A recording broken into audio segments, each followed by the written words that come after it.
So, Dir dann an die Ären schon dann die friedlech Tag fir er schwakeg ze halen no Miessen. Ich weiß net, ob dat mal wett gelenge mat Suizidzuele méi bon mein best machen.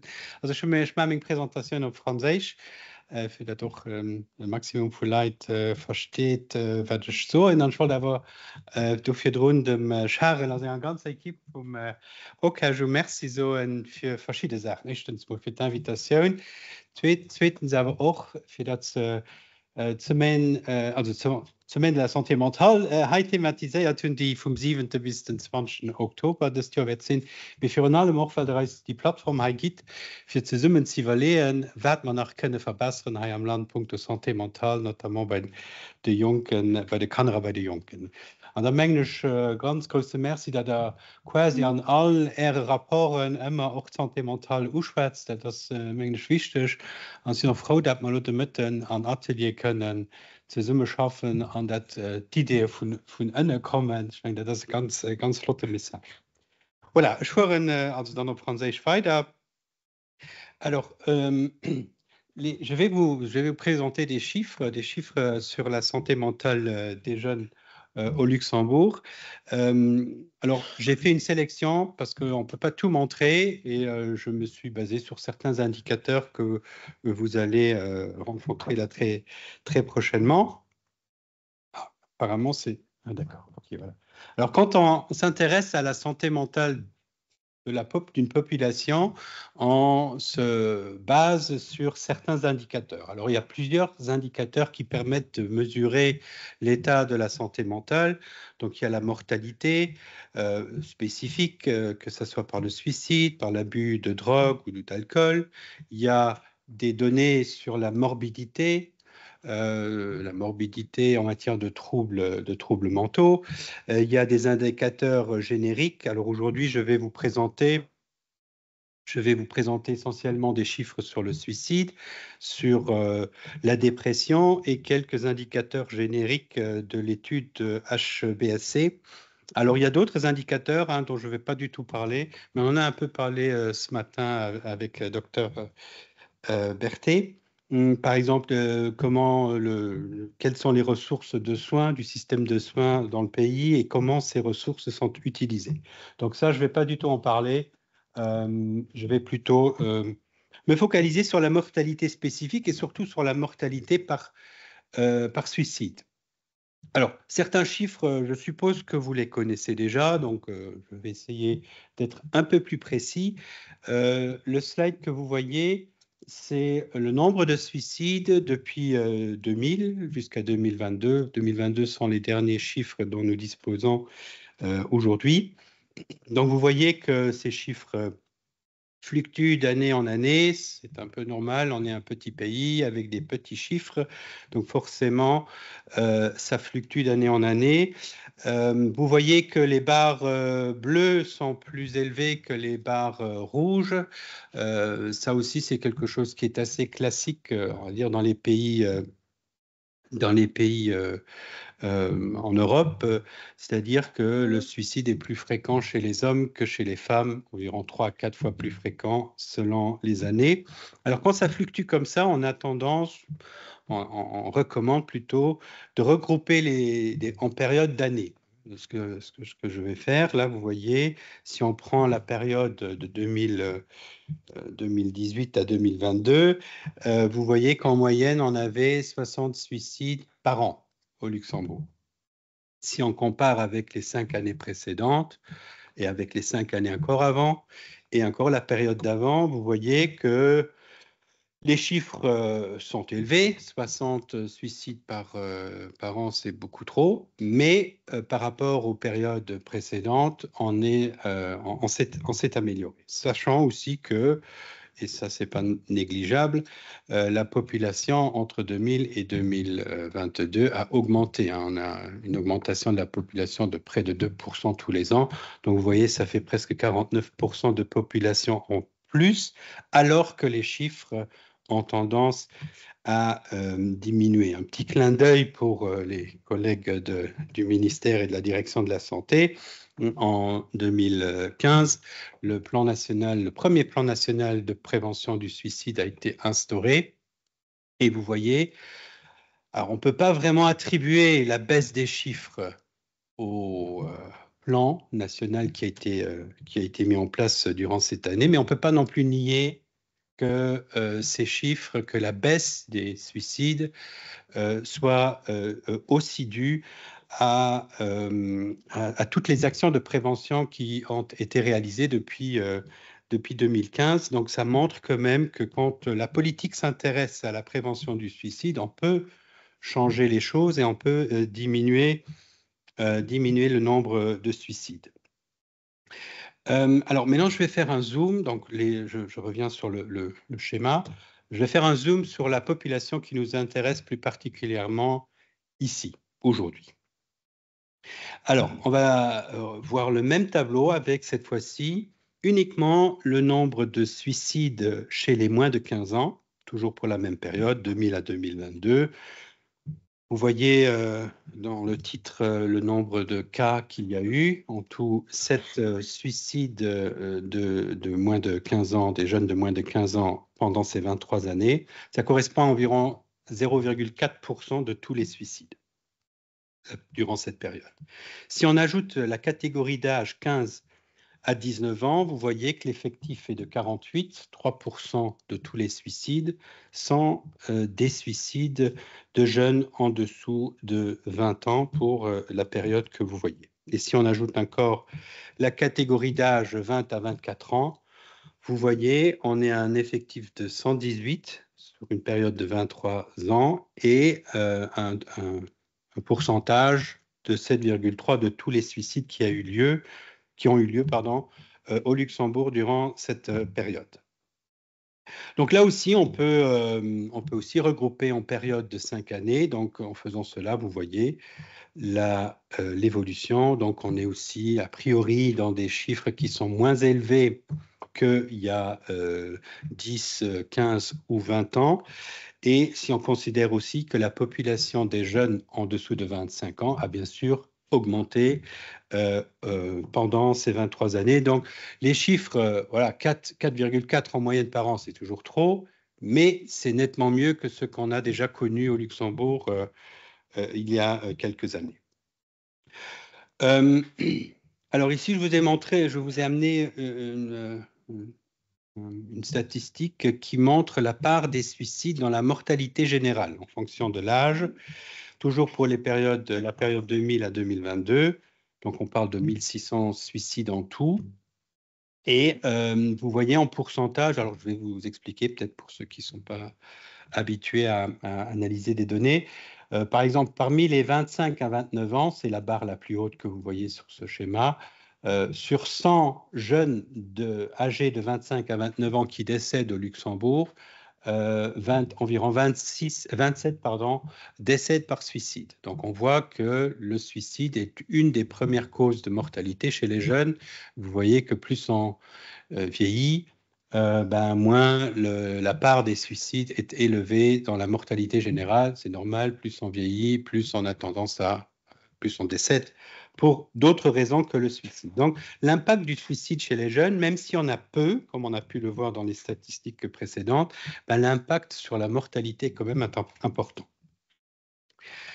Voilà, concernant la morbidité, quelques chiffres. Alors, au Luxembourg, et comme dans d'autres pays européens, tous les 5 ans, on analyse l'état de la population. Donc, c'est une étude qui est menée tous les 5 ans. La dernière en date est de 2019, où on a donc interrogé les gens, la population générale. Et vous voyez, la première catégorie d'âge sont les 15 à 24 ans. Dans cette étude, on fait passer un questionnaire, enfin une échelle plutôt, une échelle de dépistage de la dépression.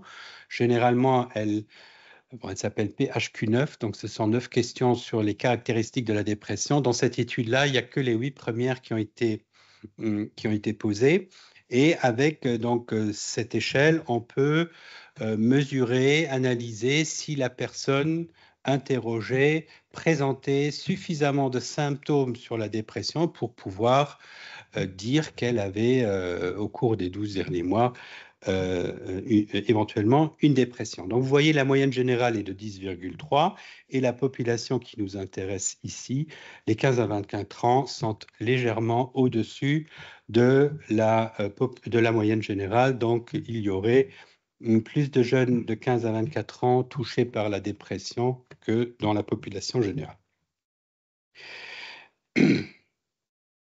Alors, je vais vous parler maintenant d'une étude qui est également menée tous les 4 ans au Luxembourg et dans beaucoup d'autres pays. Alors, peut-être dans les premiers programmes du Summer Seminar, vous avez vu que ma collègue, une de collègues de l'Université du Luxembourg était censée présenter les chiffres sur l'étude HPSC. Donc là, moi, je vais faire vraiment un petit zoom là-dessus. Je serai bien moins performant qu'elle, mais je vais quand même vous donner quelques éléments qui peuvent être intéressants pour la discussion, pour les discussions qu'on va avoir plus tard dans les ateliers. Alors déjà, concernant l'étude HBSC, c'est une étude sur la santé des enfants et des adolescents scolarisés qui est réalisée, comme je l'ai dit, tous les 4 ans, depuis 1982 au niveau international, en Europe, en Amérique du Nord, en Asie. Étude qui est soutenue par l'Organisation mondiale de la santé. Et en 1999, l'étude a été faite pour la première fois d'abord en tant que projet pilote. Dr Wagner a travaillé sur cette première édition et c'est depuis 2006 que l'étude est répétée tous les 4 ans au Luxembourg. Et donc, je vais vous présenter les chiffres de des 5 vagues, pardon. Alors, la population d'élèves est âgée de 11 à 18 ans. Au Luxembourg, les jeunes vont au lycée un peu plus tard. Donc, la population qui a été retenue pour 2022 sont les 13 à 18 ans. Vous voyez l'effectif. Et puis, surtout, vous voyez aussi le lien si des statistiques supplémentaires à celles que je vous présente vous intéresse, vous pouvez aller sur le site, il y a beaucoup plus de données que ce que je vais vous présenter ici. Alors moi, je vais m'intéresser surtout aux indicateurs relatifs à la tristesse et au comportement suicidaire. Alors, les jeunes qui participent à cette étude, on leur demande si au cours des 12 derniers mois, est-ce que tu t'es senti si triste ou si désespéré pendant au moins 2 semaines entière de sorte que tu as arrêté tes activités habituelles. De possibilités de réponse, oui, non. Et à cette question, les jeunes répondent, donc vous verrez les différentes vagues de 2006 à 2022. Et à cette question, les jeunes, pour l'année 2022, disent à 37,7% qu'ils ont été, pendant au moins 2 semaines, au cours des 12 derniers mois, tristes à tel point qu'ils ont arrêté leurs activités habituelles. Donc, plus d'un tiers des jeunes interrogés. Dans cette étude, on demande également aux jeunes, on pose la question suivante, au cours des 12 derniers mois, as-tu pensé à une tentative de suicide? C'est pour mesurer s'il y a présence d'idéation suicidaire. Et là, vous voyez les chiffres. Donc, en 2022, 23,6% des jeunes ont indiqué avoir eu au cours des 12 derniers mois des pensées de suicide. Vous voyez que les chiffres sont un peu en augmentation par rapport aux vagues précédentes.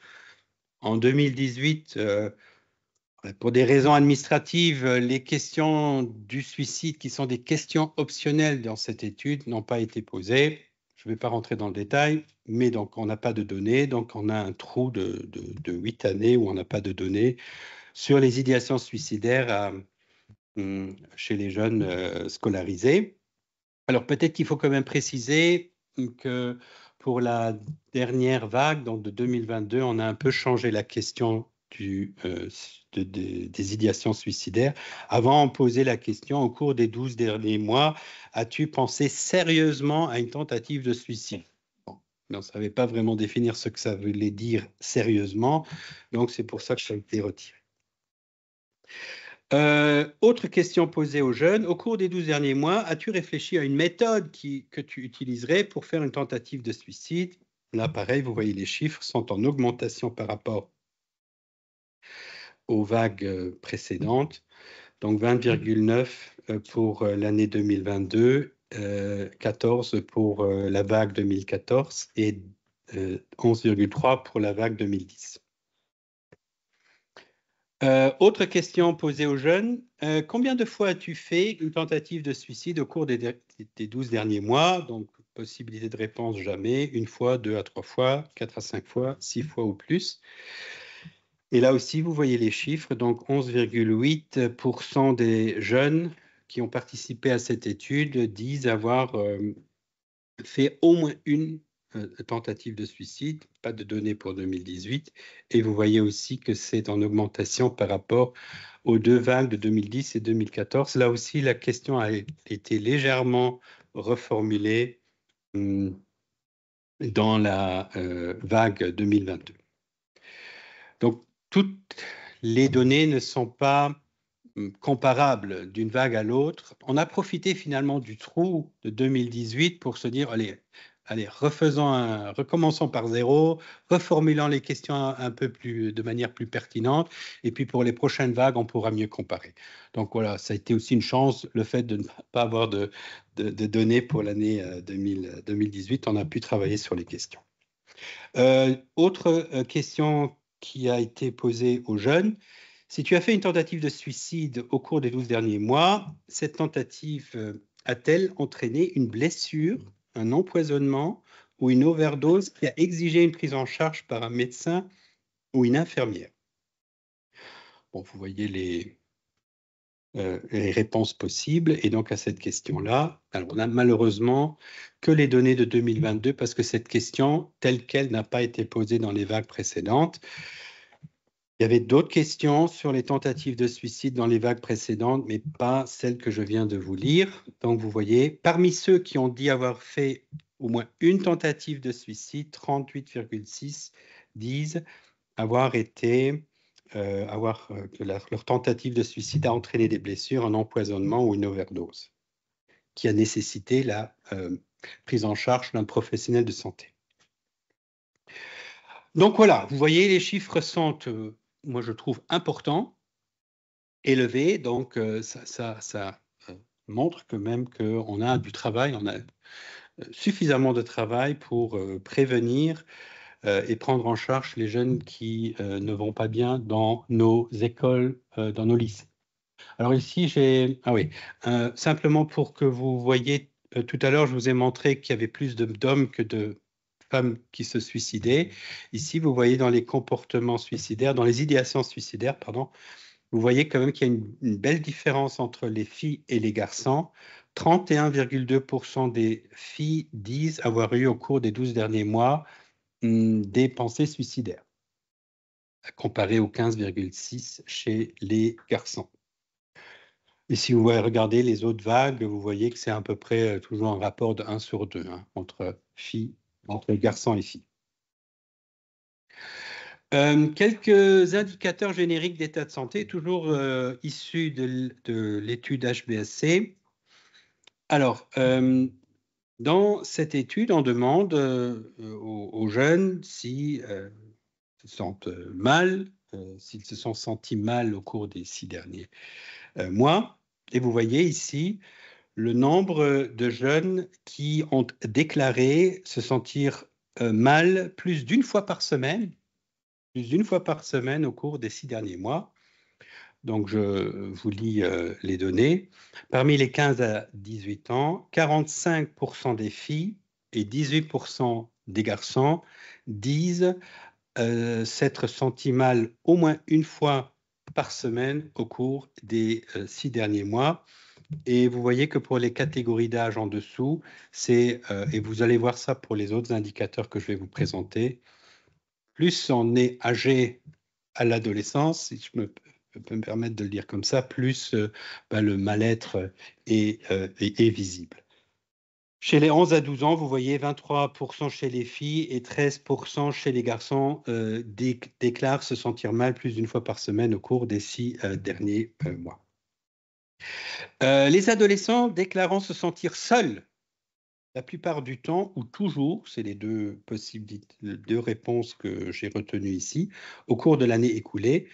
Donc, il y avait plusieurs possibilités de réponse. Je me sens jamais seul, rarement, parfois, la plupart du temps ou toujours. Et donc, ce que je vous montre ici, c'est les jeunes qui ont répondu aux deux dernières possibilités de réponse. Donc là aussi, vous voyez, chez les 18 à 15 ans, 28% des filles, 14% des garçons disent s'être sentis seuls la plupart du temps ou toujours au cours de l'année écoulée. Et vous voyez, les autres catégories d'âge, c'est un peu plus bas. Les adolescents déclarant avoir des difficultés à s'endormir. C'est un critère très intéressant. Les psychologues aiment bien savoir comment les gens dorment parce que ça s'en dit long sur leurs problèmes de santé mentale. Généralement, quand on a des difficultés à s'endormir, alors c'est soit parce qu'on est trop devant les écrans, mais ça peut être aussi, c'est typiquement un symptôme d'anxiété. Peur de s'endormir, la peur de s'endormir ou tout simplement être trop stressé et commencer à ruminer dans son lit. Alors, les adolescents déclarant avoir des difficultés à s'endormir plus d'une fois par semaine au cours des 6 derniers mois. Donc, vous voyez 40% chez les filles, 25% chez les garçons de 15 à 18 ans. Ça veut dire que je dois m'arrêter, c'est ça? Non, c'est bon. C'est pour mieux voir. Ah, je n'ai pas choisi des bonnes couleurs. Enfin, pardon. Je n'ai pas choisi les bonnes couleurs, je crois. Je voulais faire ça beau, mais finalement, comme c'est très beau, mais c'est pas toujours très efficace. Donc voilà, vous voyez là que nos jeunes filles, de manière générale, je pense que les jeunes ont quand même des difficultés de s'endormir. Et peut-être que c'est quelque chose à prendre en charge, ou du moins à prévenir. Hein. Pourquoi pas, une fois, lancer une campagne de sensibilisation sur les troubles du sommeil. Alors, le prochain slide, c'est un index de bien-être, alors c'est un index qui regroupe 5 paramètres, un index OMS, et donc on demande aux jeunes s'ils se sont sentis joyeux et de bonne humeur, calmes et détendus, actifs et vigoureux, s'ils se sont réveillés frais et reposés, ont eu le sentiment que leur vie était remplie de choses qui leur plaisaient. Et une fois qu'on a les données, on fait un index et vous constatez que plus l'index de bien-être est élevé, mieux c'est. Et donc, vous voyez ici que les jeunes de 11 à 12 ans, chez les garçons 68,5, chez les filles 63,1, disent ont un index de bien-être qui est plutôt bon. Et chez les 15 à 18 ans, c'est à peu près la moitié chez les filles et 60% chez les garçons qui disent être qui ont un index de bien-être plutôt positif. Donc là aussi, ça confirme un peu ce qu'on a déjà vu avec les plaintes tout à l'heure. Voilà, là j'ai 2-3 slides qui sont très très intéressants. Est-ce qu'il me reste encore 2-3 minutes? Ouais, super. Alors, 8 plaintes sont également analysées. Alors, vous les voyez, les vertiges, les difficultés d'endormissement, la nervosité, la tristesse, l'irritabilité ou la mauvaise humeur, les maux de ventre, les maux de dos, les maux de tête. Et on a regardé ici combien d'adolescents déclarent avoir des plaintes somatiques plus de 2 fois par semaine durant les 6 derniers mois. Donc, vous voyez les pourcentages. Donc, en gris clair, ce sont les jeunes qui disent avoir ça à peu près chaque jour. Et en orange, les jeunes qui disent avoir ça plusieurs fois par semaine. Je vais peut-être prendre un exemple. Les jeunes indiquant avoir 15% des jeunes indiquent avoir mal au ventre à peu près chaque jour, voire plusieurs fois par semaine. Voilà. Alors, ce qui est intéressant, bon, les pourcentages, bien sûr, c'est intéressant, mais c'est surtout ce qu'on va pouvoir en faire. Et là, je vais vous renvoyer vers, ça je vais montrer un peu plus tard, une étude une étude qui a été réalisée par Heinz, par l'Université de Luxembourg, Heinz et Carolina Katunda et collaborateurs. Et donc, la question qu'ils se sont posée au début, c'était est-ce que la présence et le nombre de certaines plaintes somatiques qu'on a vues là tout à l'heure, ça peut renseigner sur la présence éventuelle d'idéation suicidaire. Donc là, ils se sont basés sur les données de 2024 et ce qu'ils ont découvert, c'est que quand il y a présence de 3 plaintes somatiques parmi la liste que je vous ai présentée là tout à l'heure, si 3 plaintes somatiques sont présentes 2 fois par semaine, le risque qu'il y a chez cette personne, qu'il y a eu chez cette personne au cours des 12 derniers mois des idéations suicidaires est très élevé. Vous avez une sensitivité de 163-66%, c'est-à-dire que s'il y a 3 plaintes somatiques présentes au moins 2 fois, plus de 2 fois par semaine, ben dans 66% des cas, ben il y aura aussi eu des idées suicidaires. Donc, la spécificité est de presque 76%, c'est-à-dire que dans 24% des cas, on a des faux positifs. C'est-à-dire qu'on on pense avoir affaire à des personnes qui ont des idées suicidaires, mais en réalité, ce n'est pas le cas. Alors, peut-être, vous allez vous dire, mais à quoi ça sert cette étude? Ben, ça sert surtout à celles et ceux, peut-être parmi vous, ou dans le domaine, au niveau scolaire, qui n'ont peut-être pas envie de poser la question, ou qui ont peur de poser la question du suicide. Donc, passez par les plaintes somatiques que je vous ai montrées. Si vous en avez 2, 3 qui sont régulières plusieurs fois par semaine, ben, ça peut être aussi une entrée pour éventuellement alerter derrière et faire en sorte que cette personne soit suivie par un professionnel de la santé mentale. Donc ça peut être une autre façon pour attaquer le problème des idéations suicidaires. Alors pour ceux qui connaissent l'échelle BDI, c'est une échelle pour mesurer la dépression. Donc les données que Carolina et compagnie ont trouvées sont assez similaires à ce qu'on pourrait trouver en utilisant l'échelle BDI2. Donc, je vais simplement revenir sur le slide précédent. Alors regardez, parmi les adolescents qui ont répondu au questionnaire, à l'étude, qui ont participé à l'étude, les adolescents déclarant avoir 2 ou plus de plaintes somatiques, plus de 2 fois par semaine durant les 6 derniers mois, ben vous voyez que chez les 15 à 18 ans, ça fait presque 70% des jeunes filles, et un peu plus que la moitié chez les garçons, 38%. Donc voilà, analyser les plaintes somatiques en médecine scolaire, par exemple, ça peut vraiment faire du sens. Hein. Voilà, j'essaye de voir combien de fois mon jeune a des difficultés, des problèmes de sommeil, a des maux de ventre, voilà, etc. Et donc, si vous avez le nombre de plaintes somatiques qui se répètent fréquemment durant la semaine, eh ben, peut-être qu'il faut être alerté. Voilà, je suis à votre disposition pour des questions si jamais vous en avez. Merci.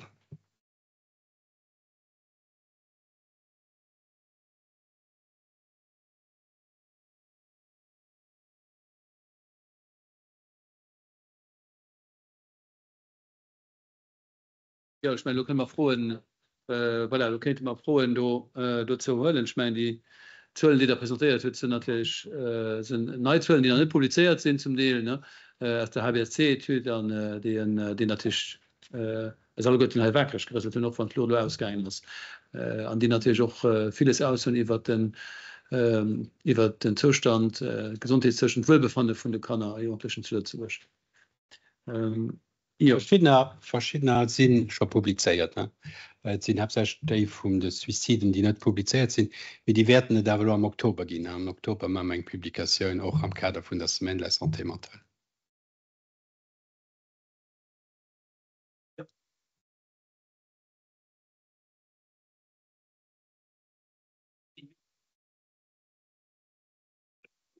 Ja, merci für die Präsentation. Hat Covid-Pandemie einen Effekt auf die Zahlen? Kann du einen Lehrer gesehen oder ist das nicht klar? Mhm. Bon, also ich traue mich bald nicht mehr zum Covid zu so, weil am Anfang kommen alle Leute gesagt, ja, Zule gi schrecklich an die Luft. Das bisschen ugeschwart gin de Muren von der Dr. Dalimonte, also muss ihr wirklich gucken, wann Zwellen an die Luft geht, was hecht. Das ist nicht immer schlecht zeschen, wann Zwellen an die Luft gehen. Ne? Kann auf einer Seite heschen, ja, den Leuten man gut geht. Mit kann er auch heschen, dat während dem Covid man nie so viel über Santé mental geschwert wie ich mein, dat war eng Periode für professionelle als der Santé mental war schon eng interessant Periode, weil hun endlich die Aufmerksamkeit krit, die man vielleicht schon die man verdenkt hun, an die man vielleicht schon mehr lange hätte wissen kreen. Dat Tisch kann auch sinn, dat dodurch dat viel mehr über Santé mental geschwert ging, as kann doch sinn, dat dodurch auch mehr Leute sich haut trauen iwwer ihren Zustand zu schwätzen, wat ze vielleicht net für der Covid-Krise gemacht hun. Verschiedene denke gerade eng Meta-Analyse, die am März 23 rauskommen, als die gewiesen huet am folgenden Zustand vun der Population an das eng Meta-Analyse, die viel verschiedene Länder gemerkt gin, dass den Zustand vun der Population sech net wirklich also den psychischen Zustand vun der Population sech net unbedingt verschlechtert huet, vielleicht a verschiedene Kategorien, mehr verschiedene Kategorien huet de Covid auch den psychischen Zustand verbessert.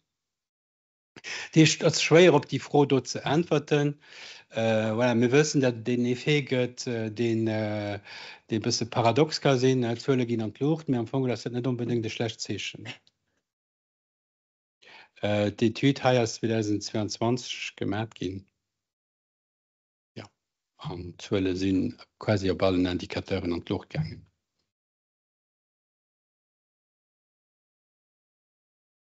Bonjour, merci pour votre présentation. Je suis là.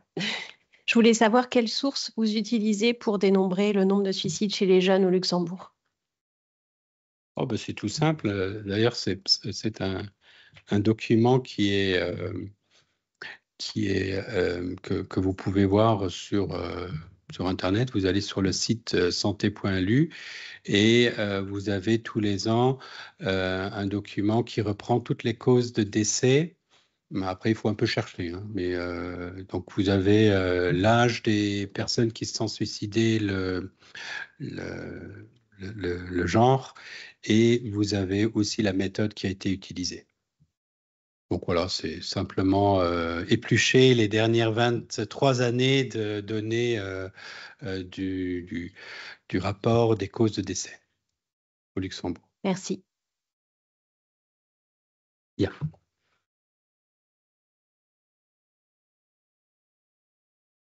Merci beaucoup pour cette présentation, c'est vraiment très très intéressant et effectivement l'enquête HBSC est une mine, un trésor d'informations et on ne peut que se féliciter de cette participation luxembourgeoise à nouveau en 2022 à cette enquête. J'ai une question concernant les inégalités en réalité parce que effectivement le questionnaire questionne aussi les élèves ou les étudiants sur le niveau d'aisance qu'ils perçoivent dans leur ménage, dans la famille dans laquelle ils vivent. Et je me suis demandé dans quelle mesure ce niveau d'aisance avait une influence sur la santé mentale de nos jeunes. Est-ce que vous avez exploré ces éventuelles inéquités qui apparaissent pour d'autres indicateurs de la santé, comme on l'a vu antérieurement? Et je voulais savoir si en termes de santé mentale, il y avait là aussi un gradient selon l'aisance ou d'autres facteurs socio-économiques. Donc, concernant les chiffres que je vous ai montrés à la fin, donc la tristesse, le fait de se sentir mal, effectivement, plus le niveau d'aisance. Alors, il faut faire attention, c'est un niveau d'aisance que les jeunes perçoivent eux-mêmes. Donc, on leur pose une question du type est-ce que vous trouvez, alors je ne sais plus exactement, Barbara, peut-être que toi tu sais la formulation exacte.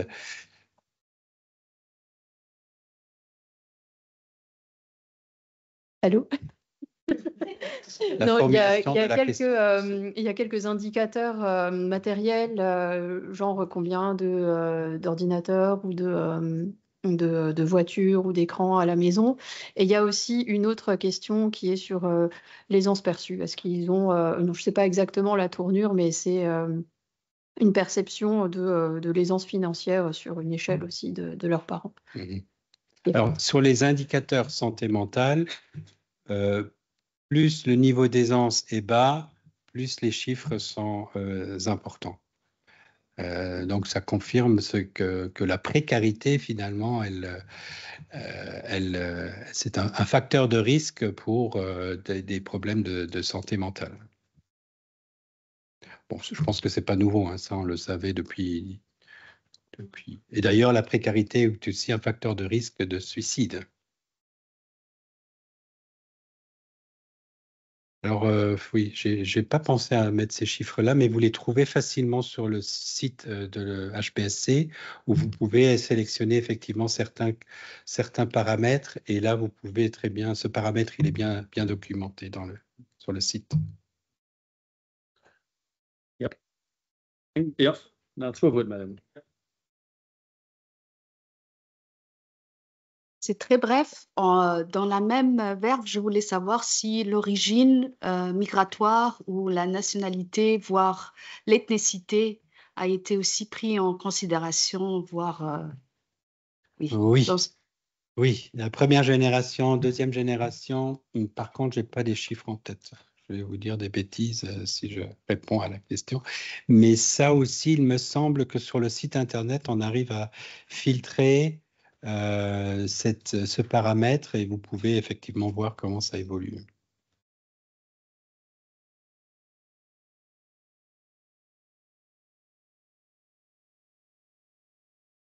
Matache, merci Dr Dovgia pour vos présentations. Quand on voit l'ensemble des chiffres, et notamment qu'on se base sur la tranche 13-18 ans, c'est un moment du développement aussi de l'enfant important au niveau identitaire et qui peut poser aussi des questionnements profonds et des mouvements psychologiques, psychiques assez intenses qui peuvent côtoyer effectivement la dépression d'une manière très très proche. Et on commençait à dessiner certaines pistes de causes. Et lorsqu'on réfléchit aussi à avoir une démarche de prévention, où pouvons-nous nous situer pour penser que ce mouvement du développement de l'enfant peut s'approprier un mal-être parce qu'il est en construction d'une véritable dépression qui va venir vraiment avoir des impacts néfastes jusqu'à des idéations suicidaires et des passages à l'acte, malheureusement. Il y a cet entre-deux qui reste flou à mon sens, et d'autant plus que, semble-t-il, les échelles qui ont été utilisées sont des échelles qui sont utilisées pour la population générale et ne sont pas spécifiques à l'enfant. Mais je peux me tromper et vous nous éclairerez à ce sujet. Les échelles dans l'étude HBSC, vous voulez dire? HBSC, je connais moins, mais je sais qu'elles sont aussi utilisées dans le contexte adulte. Et l'étude de l'université qui fait une comparaison avec la BDI est surtout utilisée chez les adultes. Alors, oui, c'est vrai que l'adolescence, c'est une période de la vie qui peut être troublante, mais avoir des idées suicidaires, ça ne fait pas partie de l'adolescence. Ça fait partie d'une pathologie éventuelle, d'un trouble psychique, mais ce n'est pas quelque chose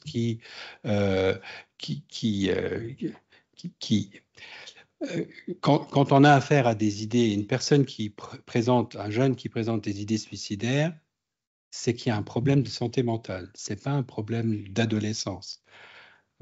Y compris, et pareil pour la dépression. La dépression, c'est une maladie avec des caractéristiques bien particulières. Quand on identifie ces caractéristiques auprès d'un adolescent, c'est pas parce qu'il est pendant la phase d'adolescence qu'il ne faut pas le prendre au sérieux, parce qu'on peut être adolescent et quand même souffrir d'une dépression. Donc je pense que dans tous les cas, il faut être prudent. Après, quel type de prévention? Ben, je pense que y a des pistes intéressantes de former les jeunes, à mieux identifier leur propre état de santé, d'identifier l'état de santé de leurs collègues. On sait aujourd'hui que les jeunes vont davantage parler de leurs problèmes de santé mentale à d'autres jeunes et non pas forcément à des adultes. Donc voilà, travailler sur ce volet-là, sur l'information, sur la vigilance partagée. Je fais attention à ton état de santé, tu fais attention au mien. Voilà, je pense que ce sont là des pistes qui sont intéressantes et qui devraient être exploitées davantage. C'est déjà fait, mais je pense que ça devrait l'être davantage. Voilà. Merci pour voilà, ce bloc de questions également. Toutes les autres questions, c'est pour les ateliers. Et donc, on va continuer dans le programme. Je propose aussi peut-être de réfléchir à ne pas faire la pause café, mais d'amener le café dans les ateliers afin de pouvoir profiter du temps pour bien faire les discussions. Et da gebe ich Tour doch dabei, da gehen und die Kipp von den Young Advisors für ihren hier Ideen, die sie am Vierfeld gemacht haben, mit Racken zu hören an das Lehen.